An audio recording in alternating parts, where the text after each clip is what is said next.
السلام علیکم ورحمۃ اللہ وبرکاتہ. الحمد للہ وکفى وسلام علی عباده الذین اصطفى. اما بعد،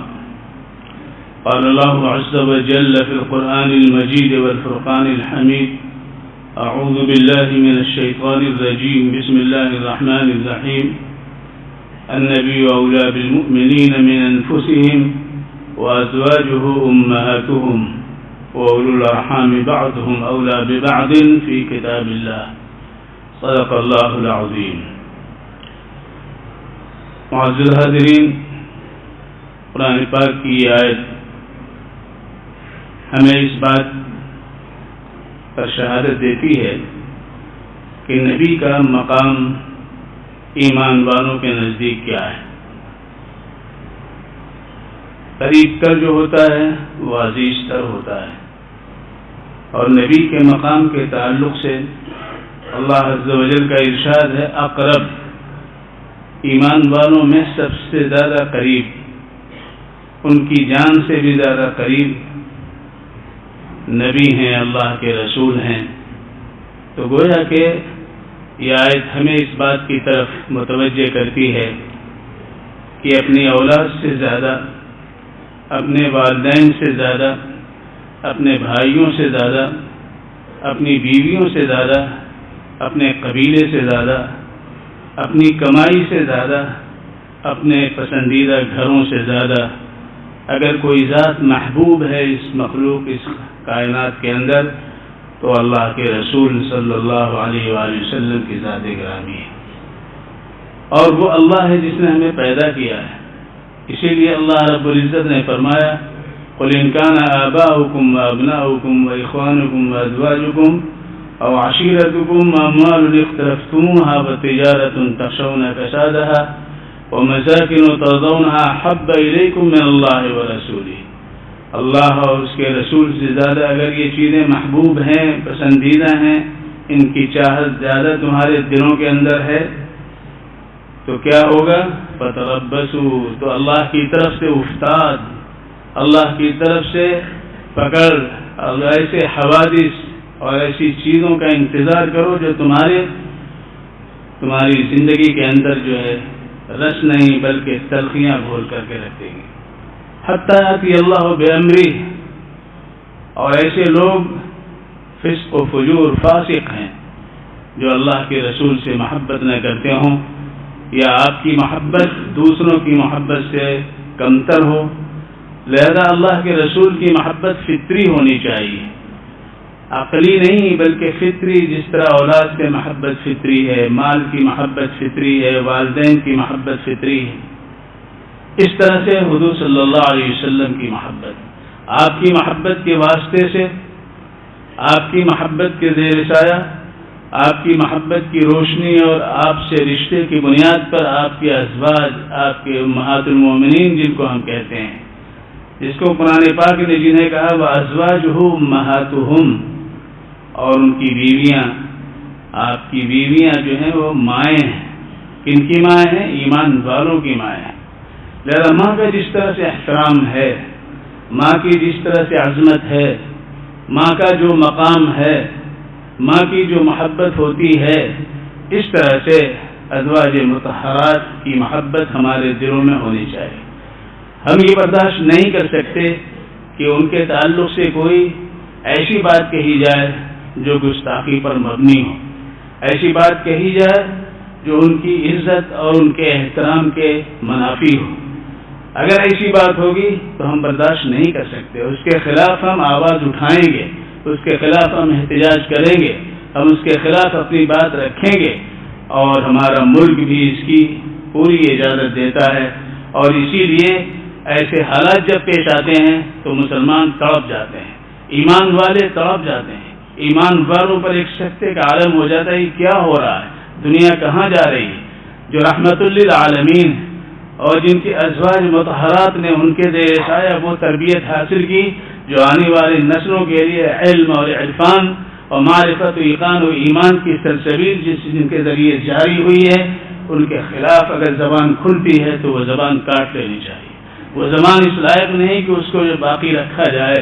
لیکن ہمارا ملک، ہمارا سنویدھان، ہمارا آئین جس بات کی اجازت دیتا ہے اس کے زیر سایہ، اس کی روشنی میں ہم اپنی بات رکھنے کے مجاز ہیں، اور یہ ہمیں کرنا چاہیے، ایمان کی بات ہے۔ یوں مذہب کا سلسلہ آج سے نہیں ہے۔ اللہ کے رسول صلی اللہ علیہ وسلم مکے کے وادی میں جب لوگوں کو دعوت دیتے تھے تو یوں تو مذہب اڑایا ہی کرتے تھے، کوئی آپ کو جادوگر کہتا تھا، کوئی آپ کو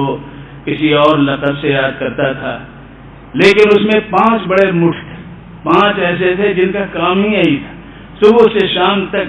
وہ اسی میں رہتے تھے کہ حضور اکرم احمد مصطفیٰ محمد مصطفیٰ صلی اللہ علیہ وآلہ وسلم کے خلاف کون سی بات پیش کی جائے عوام کے سامنے، کس طرح ان کو زج کیا جائے، کس طرح ان کو نکو بنا دیا جائے، اس کے لیے وہ ہمیشہ بیٹھ کر کے اس میں سب سے پہلا نام عاص بن وائل کا نام آتا ہے، نمبر 2 جو ہے ولید بن مغیرہ کا نام آتا ہے، نمبر 3 جو ہے اسود بن عبد المطلب کا اسود بن مطلب کا نام آتا ہے، نمبر 4 اسود بن یغوث کا نام آتا ہے، اور نمبر 5 حارث بن طلحہ کا نام ہے۔ یہ 5 مٹھ تھے جن کا کام ہی صرف یہ تھا کہ وہ گویا کہ ماسٹر مائنڈ تھے حضور اکرم محمد مصطفیٰ محمد مصطفیٰ صلی اللہ علیہ وسلم کے خلاف حرد سرائی، آواگوئی اور دشنام ترازی کا وہ مرغوبہ پیش کریں جس کو ابو جہل لے لے۔ ابو جہل گویا میڈیا کا سرتاج بنا ہوا، سربراہ بنا ہوا، یہ بناتے تھے اور ابو جہل کے حضور میں پیش کرتے تھے، اور ابو جہل پورے مکے کی وادی کے اندر پورے علاقے میں سارے قبائل کو اس کو عام کرتا تھا اور اسی بات کو چلاتا۔ تو اللہ تبارک و تعالیٰ نے، اللہ کی نظر میں تو سبھی ہیں، کوئی بچ نہیں سکتا ہے، کوئی مخفی نہیں ہے۔ ان الذین یلحدون فی آیاتنا لا یخفون علینا، ہماری آیتوں میں جو کہیں تلاش کرتے ہیں ہم سے مخفی نہیں ہیں، اللہ رب العزت نے صاف صاف فرمایا ہے۔ لہذا سورہ نحل کے اندر اللہ رب العزت نے فرمایا انا کفیناک المستہزئین الذین یجعلون مع اللہ الہا آخر فسوف یعلمون وَلَقَدْ نَعْلَمُ أَنَّكَ يَضِيقُ صَدْرُكَ بِمَا يَقُولُونَ فَسَبِّحْ بِحَمْدِ رَبِّكَ وَكُن مِّنَ السَّاجِدِينَ وَاعْبُدْ رَبَّكَ حَتَّىٰ يَأْتِيَكَ الْيَقِينُ۔ اس آیت سے پہلے اعلان ہے کہ اب چھپ کر کے کوئی بات کرنے کی ضرورت نہیں، نہ عبادت کرنے کی ضرورت ہے، نہ تلاوت کرنے کی ضرورت ہے، جو بات ہے ببانگ دہر کہنے کی ضرورت ہے، قوت کے ساتھ، جرأت کے ساتھ، جسارت کے ساتھ، حق گوئی کے ساتھ بات کہنے کی ضرورت ہے۔ فاصدع بما تؤمر، جس بات کا حکم دیا گیا اس کو کھل کر کے کہیے۔ وَأَعْرِضْ عَنِ الْمُشْرِكِينَ، اس شرک میں مبتلا جو ہیں ان سے اعراض کیجیے، ان کی باتوں پر کوئی دھیان نہ دیجیے۔ اِنَّا كَفَيْنَاكَ الْمُسْتَهْزِئِينَ، یہ مذاق اڑانے والے جو ہیں ہم ان کے لیے آپ کے خاطر کافی ہیں۔ یہ کہاں جائیں گے، کس جگہ جائیں گے، کس کنویں میں گھسیں گے، کس پانی میں ڈوبیں گے، کس کیچڑ میں اپنی جان دیں گے، کس تہخانے میں مریں گے۔ اِنَّا كَفَيْنَاكَ الْمُسْتَهْزِئِينَ، یہ جو اللہ کو چھوڑ کر کے کسی اور کی عبادت کرتے ہیں، يَجْعَلُونَ مَعَ اللَّهِ إِلَٰهًا آخَرَ، پتہ چل جائے گا ان کو، فَسَوْفَ يَعْلَمُونَ، پتہ چل جائے گا ان کو۔ ہاں یہ الگ بات ہے کہ آپ انسان ہیں، یہ الگ بات ہے آپ بشر ہیں، اور انسان مزاج کے خلاف، طبیعت کے خلاف کوئی بات سنتا ہے تو دل متاثر ہوتا ہے، مزاج متاثر ہوتا ہے، ذہن متاثر ہوتا ہے۔ لہذا ہمیں معلوم ہے وَلَقَدْ نَعْلَمُ أَنَّكَ يَضِيقُ صَدْرُكَ بِمَا يَقُولُونَ، جو یہ کہہ رہے ہیں ہمیں اس کا علم ہے کہ آپ کا دل تنگ ہوتا ہے، آپ کا دل متاثر ہوتا ہے، آپ کا مزاج متاثر ہوتا ہے، لیکن آپ اس کی فکر نہ کریں۔ آپ کیا کریں؟ نسخہ کیمیا اللہ رب العزت نے دیا ایسے ماحول میں جب پورا ماحول جناب محمد رسول اللہ صلی اللہ علیہ وسلم کے خلاف ہے، اور وہ اقلیت جس کا تصور کرنا مشکل، وہ اقلیت وہاں موجود ہے مکہ مکرمہ کی وادی کے اندر، ایسے وقت میں اللہ رب العزت نے حضور اکرم محمد مصطفیٰ محمد مصطفیٰ صلی اللہ علیہ وسلم اور صحابہ کرام کو مخاطب کر کے کہا، کرنے کی کیا بات کیا ہے؟ فَسَبِّحْ بِحَمْدِ رَبِّكَ وَكُن مِّنَ السَّاجِدِينَ، اللہ کی طرف متوجہ ہوئی، اللہ کی تسبیح بیان کیجیے۔ اللہ بے عیب ہے، اللہ پاک، لہذا اس کی تسبیح اور اس کی طرف رجوع کرو گے تو یہ سارے دعو و دھبے مٹتے چلے جائیں گے، ختم ہوتے چلے جائیں گے، یہ ٹک نہیں سکتے، یہ سامنے نہیں آ سکتے ہیں۔ اور اللہ کی عبادت کرتے رہی، آخری وقت تک کوئی لمحہ ایسا نہ ہو کہ اللہ کی عبادت سے آپ گریز کریں۔ اللہ کے رسول صلی اللہ علیہ وسلم نے اپنے اصحاب کے ساتھ یہی کیا ہے، وہ سب مٹ گئے، وہ سب ختم ہو گئے۔ ولید بن مغیرہ کو کوئی جاننے والا نہیں ہے، جناب محمد الرسول اللہ صلی اللہ علیہ وسلم کی نسبت اگر منفی طور پہ اس کو حاصل نہ ہو تو کوئی آج نام لینے والا اس کا نہیں، ابو جہل کا نام لینے والا کوئی نہیں، لیکن آج جناب محمد الرسول اللہ صلی اللہ علیہ وسلم کے نام لینے والے اور اولاد سے زیادہ محبت کرنے والے، باپ ماں سے زیادہ محبت کرنے والے، اور یہ یقین رکھنے والے کہ لا یؤمن احدکم حتی اکون احب الیہ من والدہ وولدہ والناس اجمعین، تم میں کوئی مومن نہیں ہو سکتا ہے جب تک میں اس کے نزدیک اس کی اولاد اور اس کے خاندان سے زیادہ، تمام لوگوں سے زیادہ محبوب نہ ہو جاؤں۔ لہذا ہماری محبت کا تقاضا یہ ہے کہ حالات جو بھی پیدا ہو رہے ہیں اور آج جس قسم کی چیزیں چل رہی ہیں یہ تو چلتی رہی ہیں اور چلتی رہیں گی قیامت تک، لیکن ہمیں یہ کرنا ہے کہ جناب محمد الرسول اللہ صلی اللہ علیہ وسلم کی محبت اور آپ کی محبت کا تقاضا ہے کہ ان المحب لمن يحب يطيع، جس سے محبت ہوتی ہے اس کی بات مانی جاتی ہے، اس کے طریقے کو اپنایا جاتا ہے، اس کی پسندیدہ چیزوں کو اپنے اوپر لیا جاتا ہے، اس کے رجحانات کی قدر کی جاتی ہے۔ لہذا جناب محمد الرسول اللہ کا طریقہ کیا ہے، عبادات کے اندر کیا طریقہ ہے، معاملات کے اندر کیا طریقہ ہے، معاشرت کے اندر کیا طریقہ ہے، اخلاقیات کے اندر آپ نے کیا ہمیں تعلیم دی ہے۔ ہم مسلمان ہیں، ہم اسلام پر قائم ہیں، ہمارے اندر ایمان ہے، تو یہ چیز ہمیں جھنجھوڑ کر کے اس کی طرف پیش کرنے کی ضرورت ہے، لاتی ہے کہ ہم اللہ کے رسول کے ماننے والے ہیں۔ لہذا اپنی زندگی کے اندر اس اصول کو لے آئیے، اپنی تجارت میں لے آئیے، اپنی اخلاقیات میں لے آئیے، اور آپ کے ازواج حضرت عائشہ صدیقہ رضی اللہ تعالی عنہ، آپ کے تعلق سے جو کیچڑ اٹھایا جا رہا ہے یہ آج کی بات نہیں ہے، مستشرقین نے پہلے کیا ہے، اور اس کا جواب شافی وافی کافی حضرت علامہ سید سلیمان ندوی رحمۃ اللہ علیہ نے حضرت عائشہ صدیقہ پر کتاب لکھ کر کے دیا ہے، جو اس موضوع پر آخری ہے۔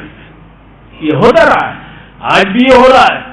لیکن یہ چیز تو چلتی رہی ہے۔ ہم اس سلسلے میں یہ نہیں کہہ سکتے کہ یہ صحت کے دائرے میں آپ کے تعلق سے جو حدیث آئی ہے وہ صحیح ہے کہ نہیں ہے، بالکل صحیح ہے، بخاری شریف کی روایت بھی صحیح ہے اور مسلم شریف کی روایت بھی صحیح ہے، البتہ تاریخی پس منظر کیا ہے ہمیں اس پر کلام کرنا ہے، تاریخی پس منظر کیا اس پر ہمیں غور کرنا ہے۔ وہ تو وہ زمانہ ہے جہاں حرارت اور تمازت زیادہ ہوتی ہے، اور جن علاقوں کے اندر موسم کے اندر گرمی زیادہ ہوتی ہے وہاں جلدی بچیاں اور بچے جو ہیں بالغ ہو جاتے ہیں۔ لہذا عرب کے اندر 9 سال کی عمر میں بلوغ کی عمر کہی جاتی ہے، اور کثرت سے اس زمانے میں شادیاں ہوتی تھی۔ لہذا حضرت عائشہ صدیقہ رضی اللہ تعالی عنہ کی رخصتی اگر 9 سال کی عمر میں جناب محمد الرسول اللہ صلی اللہ علیہ وسلم کی فرودگاہ میں ہوتی ہے تو آپ پر کوئی الزام نہیں ہے۔ آج دے کر کے بیٹھے ہیں 1400 سال کے بعد، اپنے کو نہیں دیکھتے کہ کس طرح سے ان کے یہاں چھوٹی بچیوں کی شادیاں کی جاتی ہیں، کس طرح ان کو دان دیا جاتا ہے، کنیا دان دے دیا جاتا ہے، یونی دان دے دیا جاتا ہے، اور کیچڑ اچھالنے کے لیے بیٹھے ہمارے حضور احمد مصطفیٰ محمد مصطفیٰ صلی اللہ علیہ وسلم کے ازواج مطہرات پہ۔ حضرت عائشہ صدیقہ رضی اللہ تعالی عنہ بلوغ کی عمر کو پہنچ چکی تھی۔ اور ایک بات اور آپ سے عرض کرتا ہوں کہ یہ 5 جو تھے جو ہمیشہ آپ کے خلاف محال بناتے تھے، ماحول بناتے تھے، ان کو اس بات کی طرف تحریک نہیں ہوئی کہ آپ نے ایک ایسی بچی سے شادی کی جس کی عمر 9 سال ہے۔ کوئی تو آواز اٹھتی، مکہ مکرمہ میں کسی کی آواز اٹھتی، ابو جہل کی آواز اٹھتی، ولید بن مغیرہ کی آواز اٹھتی، حارث بن ہشام کی آواز اٹھتی، کسی کی آواز اٹھتی، کسی کی آواز نہیں اٹھی۔ اس بات کی دلیل ہے کہ اس وقت کی روایت یہ تھی، وہاں برا نہیں سمجھا گیا، وہاں کوئی بدنما داغ نہیں لگا۔ آج 1400 سال کے بعد وہ لوگ جن کے یہاں اس سے زیادہ کے گزرے حالات ہیں وہ آج آواز انگوش نمائی کر رہے ہیں، سرائی کر رہے ہیں۔ اللہ انہیں عقل سلیم سے نوازے۔ اللہ تبارک و تعالی ہم سب کو آپ کی اسوے پہ عمل کی توفیق عطا فرمائے۔ وآخر دعوانا ان الحمد للہ۔